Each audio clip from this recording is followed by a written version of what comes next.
Hello everyone, welcome back. This is the Qiskit textbook reading sessions, Moku We are in the third session, and this is the third weekend that we're doing this. So far we are having a good run. Okay, getting back to the agenda. This week's agenda would be fun with matrices, the standard gauge set, proving universality, and basic circuit identities. As usual, we'll be covering the Qiskit textbook. So, yeah, right after the reading and coding part ends, we will get back to discussing the problems. I will make a call in that duration on the Slack channel, and we can get the discussion going, or you can drop your comments or questions in the chat. Yeah, as usual, I will end with a feedback thread. So if there's any further questions after the stream, you can ask them there. But without further ado, let's start the reading and coding part. To be honest, these two sections mostly are very mathematically intensive, but I think we can get over that. And yeah, of course, as usual, if you want to cover something else, if there's other topics you're wanting to try out or to experiment with, that's perfectly fine. Just know that we've set the agenda for today for these two chapters. So let's get right to it. I will leave you guys for the reading and coding part now. Thanks. See you in an hour and 30 minutes.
All right, we are back.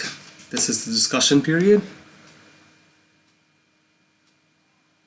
Let's see what we have done today. I've also started the call on the textbook reading group so that people can join us directly.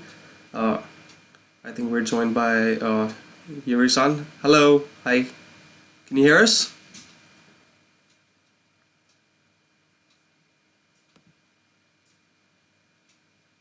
Okay, probably joining. I think this set of chapters 2.3 and 2.4 were relatively shorter, and that's why I sort of moved on to 2.5 and 2.6 as well. Try to cover them in today's session as well. This might be different for others, but I personally felt that these 4 chapters could be condensed into like just these 2 hours, and people can just take whatever they need from these chapters because they're mostly math heavy. There's not a lot of code going on. It's mostly in the end parts, trying out swap gates and combinations with control knots. So that's kind of the gist of the last 2 chapters mostly, and 2.3, 2.4 are mostly just interactions with matrices and unitaries and Hermitians, all that stuff. Can you hear me? I think we're joined by Junye. Hello, Junye. We can hear you. Hi. Hi. How are you? I'm doing good, thanks. Good. So what are we discussing now? Can you hear yeah. Yuri? I cannot hear Yuri for some reason. I think she's having some problems with her mic. Oh, okay. All right. So what were you saying before? So just open for questions or discussion. I personally think that today's 2-hour session is like compact enough to like cover all of the stuff that we have for this weekend. So like it's mostly math intensive, so people can just take the parts that they need or they feel like is important and work with those problems. So that's kind of my overview of it. It's since it's mostly dealing with swap gates and unitaries and Hermitians at the very beginning. So people can just get to the good parts now. I think the 2.5 and 2.6 have some code in it, so that can help them sort of understand how swapping works and how you can combine control knots to make certain combinations, which is kind of my overview. Yuri, if I'm sorry we cannot hear you, but if there's any feedback or if there's anything you would like to add, please do so in the chat. Thank you. All right, so yeah, that's my overview. If there's something you would like to add, please let me know. Yeah. So I'm sure you have a good stack of feedback right now. As usual, I always write a lot of things when I read. So glad to have you on the chat with me right now because I need something like that. Okay, let me share my screen and absolutely show me the notes. Sure. Okay.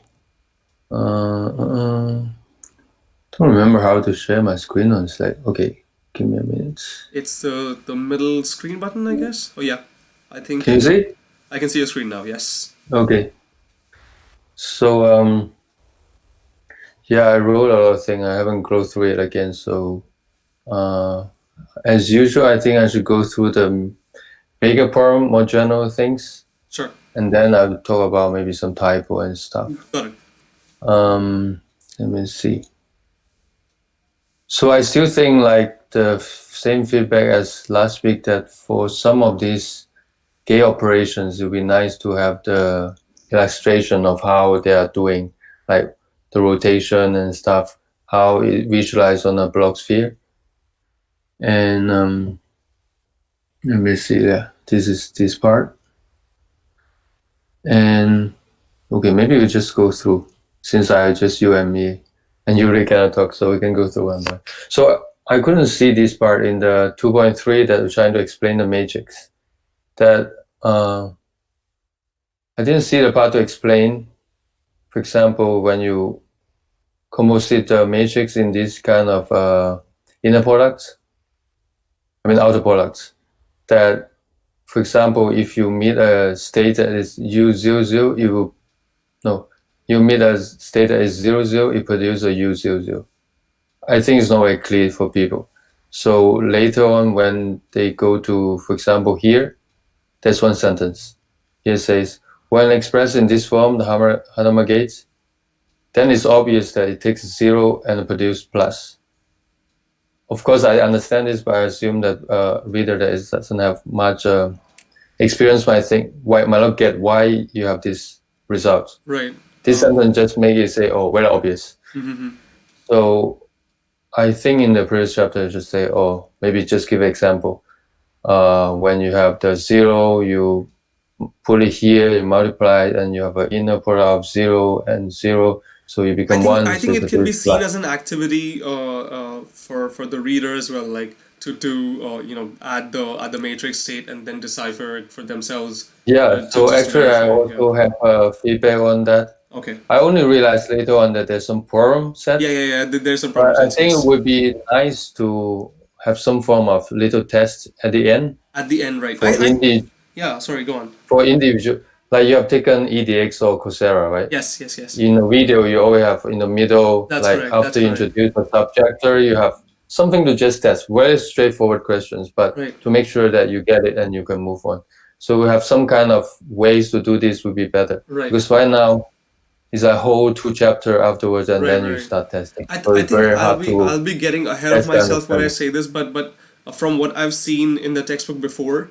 First of all, the first 3 sets of problems over here, these are sort of like based on topics on both of the set of chapters, like the chapter 2 and chapter 1 combined. So they're like dispersed in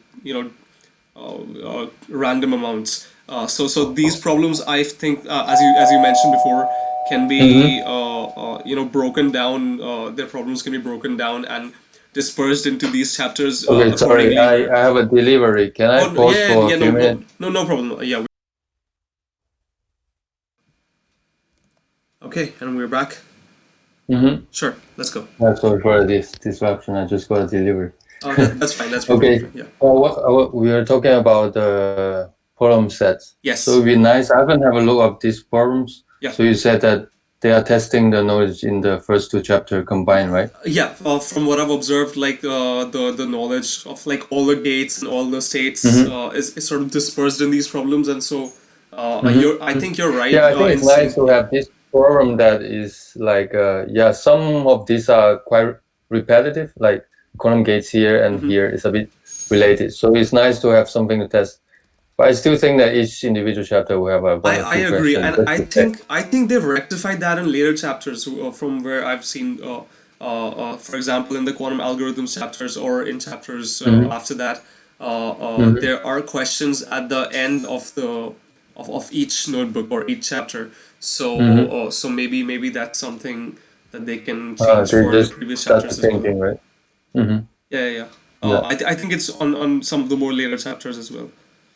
Yeah. I think that's some good feedback. We can definitely put that in. And so that problem chapter seems just weird in the middle of the entire notebook series. So yeah, I agree. Yeah. Or maybe at least per whole chapter, like chapter 1 have some problem set, chapter 2 have some problem set. Yes. Yeah, we can give this feedback and see. Another problem is the identity matrix is showing as 1 in all of them. So it's just some typo, but need to correct everywhere. Like here 1. Okay. Here, just to change that. It's a small problem. All right. Like here I plus that. Right. And Clifford gates. I didn't understand why it was important or special from the textbook. Actually, I don't know it myself why the collection of XYZ and this T, I think, or S and Hadamard is called Clifford gate, and why they are rotation special. along the Z-axis, like the Z. But he also explained that that is not enough to be a universal because you need to rotate a pi over 4 or something. Right. That is non-Clifford gate.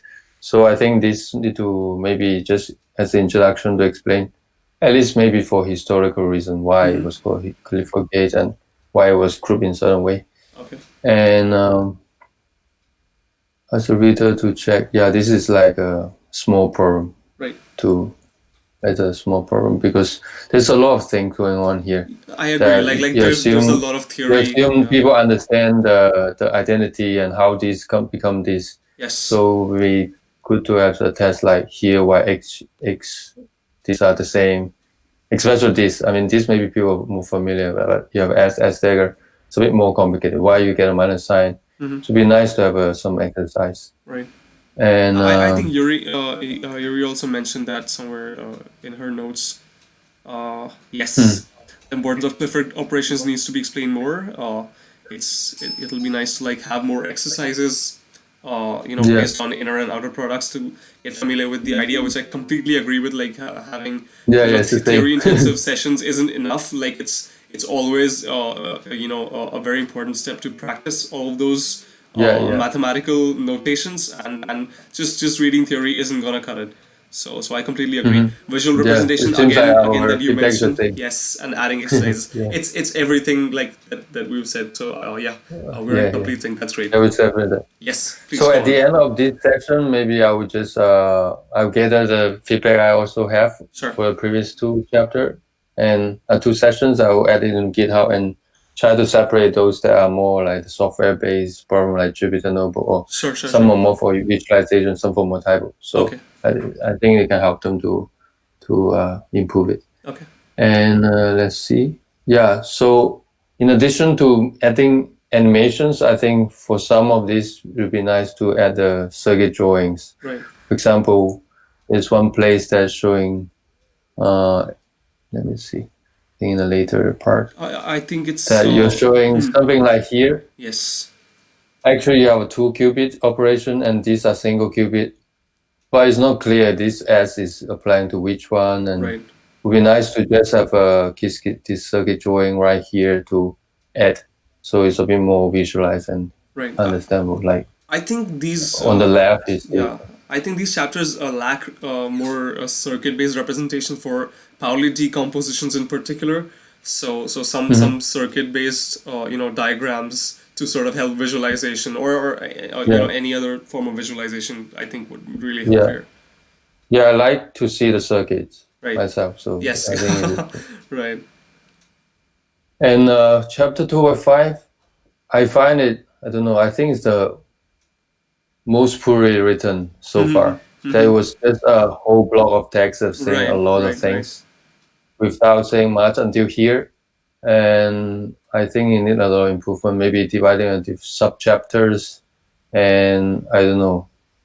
It doesn't bring much, I don't know how to say. It doesn't really explain a lot. Yeah. Like you say a lot of things, but maybe you can also show how it was proved. In Universal or something like that. And later part, I didn't have enough time to actually check this way clearly, this part. But I feel that he gives a lot of detail, but at the end, the proof was a bit hand-waving from here to saying that it divided to be infinite slices, and then you can approach universal gate or something. It's a bit, I don't know. I am not satisfied. Too vague, I think. It's a very vague explanation. Yeah, so I think the whole chapter needs to maybe change the way of saying. Maybe we don't need to get into these things and prove in a more general way, or if you go into the details, we should prove it really rigorously how it was done. Like here's like somewhere in between that you're trying to show some detail, but you don't show the whole proof, so it's a bit complicated. Maybe just give some reference so that it can be like for people that are more interested in and go to those. Agreed. But in general, I think this is not super important to cover, I would say. Right? Yeah, I mean, it's not super important, but like this, at least the first half of this particular chapter, this part feels like this is an introduction of a quantum computing chapter. So this can even be pushed I back think we should mention it. And the link to the historical perspective that in classical computer it was also important to prove that it's universal. I think that is important. Yeah. So we could either just stop there saying that this was proving like this, And then we also need to do it in four quantum computer, and it was proven in a certain way. Yeah. And then you link to some other literature that's deeper explanation. Right. Or Maybe. we could actually explain it here, but we need to do a much better job here to explain. Right. At least I feel it's not good enough. Maybe if we can sort of split this into two halves, where we take one for exclusively for the historical significance of it, and taking the other to sort of expand on the results and show the derivations and proofs of it. I think that would be much more efficient. Yeah, I think so. So I read like university dividing at least 2 chapters or maybe 3, and the logic I just feel is not very clear. Okay. And the last part is does it have so some typos? Here is quite useful. Okay. So I think maybe originally the code was written in calcium, so here was saying calcium, and later on here in the swap part, here it write the calcium code, but it was not here. So I think originally it was written in calcium code, so here trying to refer to still here. in calcium. So they need to change this part to corresponding to what it's saying here. Got it. But again, here I think it use a too huge block of text explaining something that is still not very clear. I don't know.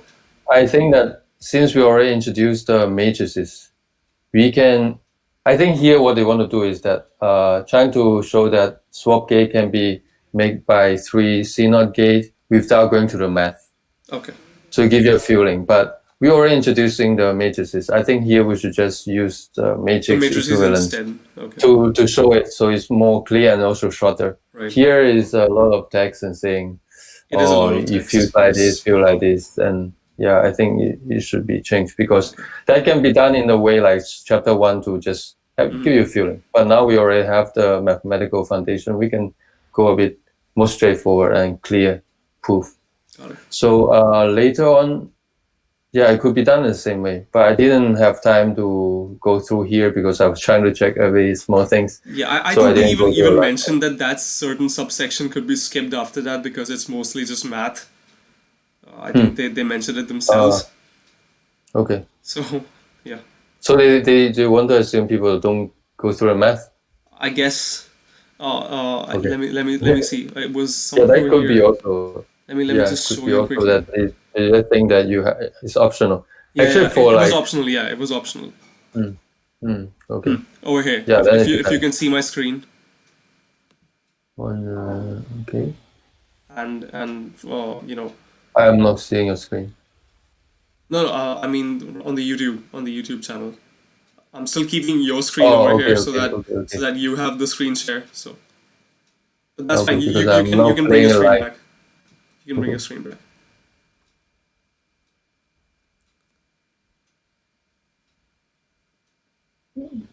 Okay. Yeah, because I wasn't seeing it. So saying in which part?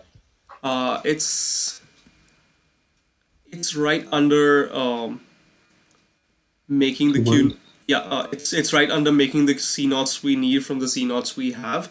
In 2.6, right after we show how to get the swap on the CNOT gate.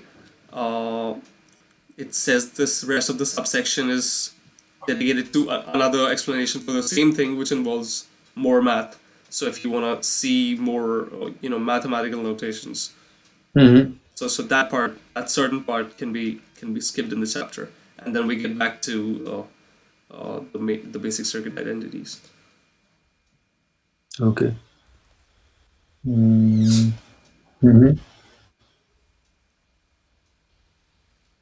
me see. Do I have more feedbacks? Yeah, there's some little part there that mentioned about hardware. Okay. That in the subsection of how to make CNOT from the CNOT we have. Right. Again, this title I really don't like it. And also they assume people that understand why. It says like in the IBM Q devices, the physics behind CNOT means that they cannot be directly applied to all possible pairs. I think we could explain it. You could just show a coupling map saying that only the nearest neighbor can be shown. If there are no nearest neighbor, we need to convert it. Something like this. I mean, Right. Well, why somehow don't we in show a this coupling textbook, map instead? Yeah. sometimes they try to explain a very layman term, Mm-hmm. but sometimes it's also something that can be easily explained, but it goes to this very abstract way of saying that, or the physics behind makes them very difficult. But Agreed. it's very obvious. You just put a coupling map and nearest neighbor is possible not, if they are not nearest, or if it doesn't have the coupling between, then it cannot. So it's very easy. I think you can just do it. Yeah, sure. Here. Yeah. So I think that is what I have. And some small details about the subsection here is too tiny. I think maybe there's a way to The font make can be a bit increase. Mm-hmm. This one can be bigger. This one can be the same as this. Something like this. Yeah. Got it. Okay, that's all I have for this week. Okay, that's it. That's it. Mm-hmm. All right. What do you think about the content? I think the content for this 4 chapter for this 1 hour and a half is enough. It's about right. I was just reading slowly because I want to check all the details. Yeah, I mean, for a slow So read. Yeah. Go on. What do we do the next week? Do we go through the problem? For next week we have quantum algorithms, which I would argue is like much more interesting than what we've done up till now. But yeah, that's true. Yeah, I mean it gets straight to the point of applications where you can start using the circuits that you've learned up till now to actually build something useful. So yeah, next session is session number 4, where we will be covering quantum teleportation and the Schwarzschild algorithm. I think they've added a few more chapters into section 3. There's quantum counting and there's super dense coding. So what I'm thinking is, since super dense coding is like quite similar to quantum teleportation, maybe we can just do 3.1 and 3.3 in the reading sessions. Maybe 3.1 on Saturday, 3.3 on Sunday, and then leave 3.2 for that week's homework of sorts. Like that could be the exercise for that particular week. If let's just take a quick preview. So super dense coding, like it just explains the difference between the difference between super dense coding and quantum teleportation, and takes you step by step through the process. So I think this can be done without having a session for it, and since we're already packed with quantum teleportation and the Schwarzschild algorithm, so I think we can keep super dense coding for that week's assignments of sorts. Or like that's an activity that people can do by themselves that week. Plan to cover the problems sets? Yeah, so the problem sets would be covered right after this weekend session ends. That means the coming Monday to Friday. The objective is to set the problems set 1, set 2, and set 3, and then before starting this the next week's session, we can sort of go through the solutions of the problems and have a short discussion if there's any problems anyone's facing, or we can just maybe show a solution video of it of sorts. I don't know, like we can debate over that. So yeah, that's the idea. For tomorrow, I mean we're basically done with the quantum intuition. He already done the whole chapter 2 last week, right? So he has done the chapter 2 completely, and tomorrow Daniel will be covering quantum algorithms on his quantum intuition channel.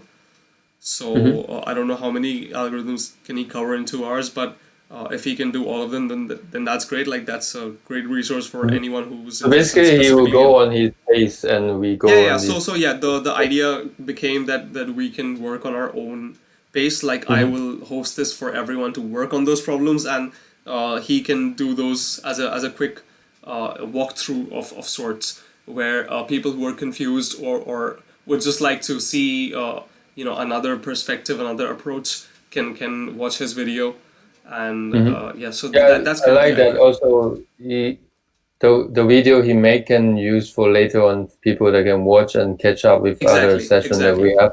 Exactly, it's really good. Yes. So I talked to some people in Kenya. They want to join tomorrow's session in Daniel's session in the morning. Sounds good. So yeah, I will talk to him again. So I think they will be joining directly with quantum algorithms, but I think that's fine. Yeah, I think that's okay. Yeah. they'll be Yeah. starting with So I the already asked them invitation. to watch the video made by Daniel for the last 2 weeks. So Yeah, I think hopefully that'll they be already better. did Yeah. that thing.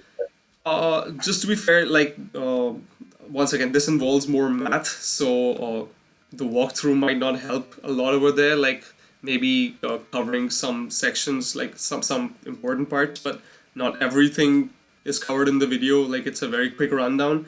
So if people want to get into more detail with that kind of stuff, uh, it's better if they sort of do the problems themselves, or Yeah, maybe yeah, yeah. maybe take a look at this Yeah, for discussion. math, really, you need to go through it yourself to Yeah, that's absorb right. it. That's there's no working around it, unfortunately. Yeah, yeah.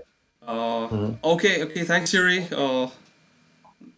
Sorry the mic didn't work so well, but oh, sure thing. I think that's a good idea.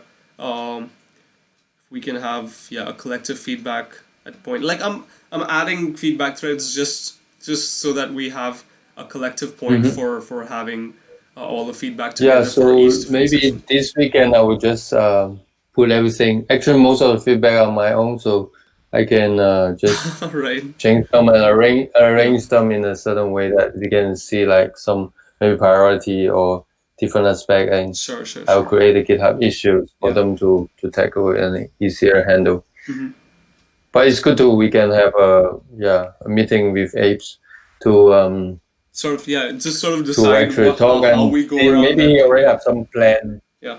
Maybe he has already some plan that the feedback we have is already in his plan. Right. So yeah, it's good to have a meeting with him. Got it. Yeah, but I really Okay. like that it's open source, so I can like we can all give feedbacks and try to change it, Yeah, because I usually think a yeah. book is written by one person Right. and he has a certain style. You cannot change. I really like that. No, I agree that that's a great idea, and uh, I think not just Abe, but there are more people on the team that can help us out, Mm-hmm. and Yeah, yeah. yeah, yeah. I think we can have a more detailed discussion about this at a later stage. But yeah, I think that's all the feedback for today, I guess. Francis can also help us out Mm-hmm. in That's this. Yeah. yeah. Francis is also sort of part of the Qiskit textbook team, so we can get more help on that end. But yeah, I think Mm-hmm. that's all for this time. Yeah, we Okay. can start adding that feedback in the thread and see Mm-hmm. if we can start pushing issues and pull requests to the textbook. Also, I'll talk to the textbook team directly once, see if we can have a Okay. collective meeting about it, and start working on the Mm-hmm. textbook. Okay. Sounds Okay, good. okay. So thanks again. Thank you, Junye, for joining the textbook sessions. Once again, your feedback is invaluable, and I hope this sort of goes Thank you. to improve the experience for future textbook readers and yeah, just future viewers who Yeah, are hopefully. interested in I working really with enjoy Qiskit. going through the textbook and thinking that I can help to improve it. Like this feeling is good. I Otherwise, like know. usually if you study other like I like Isaac Chung and Nelson, Right, Mike you and I feel can. that it's already a Bible. You whatever they have is like written, and you cannot do anything Yeah. about it. So I think an open source textbook is really good. I mean, this helps for a more engaging procedure to study and just interact with people. It also helps Hmm. me Yeah. personally to find things that I might be getting wrong or places where I feel troubled or if there's something I find difficult. So yeah, just that helps the entire experience of it. So that's good. Hmm. Yeah. Oh, okay then. I think it's time to end the stream. If you guys have any more questions, please feel free to add it to the Slack channel, or maybe on the comments of the video later on. And let's continue this session tomorrow evening. If you want to catch the quantum algorithm Okay. stream later on the quantum intuition channel, feel free to do so. And just so if you're not joining tomorrow's session, feel free to know that you have time to cover the problems, these 3 problems, as part of this week's sort of read through or assignment. We will figure out how to discuss the solutions of this, or have like a a discussion session for this later on. And yeah, that's the idea for this week. Thanks again, and see you again. Bye. Okay, bye bye.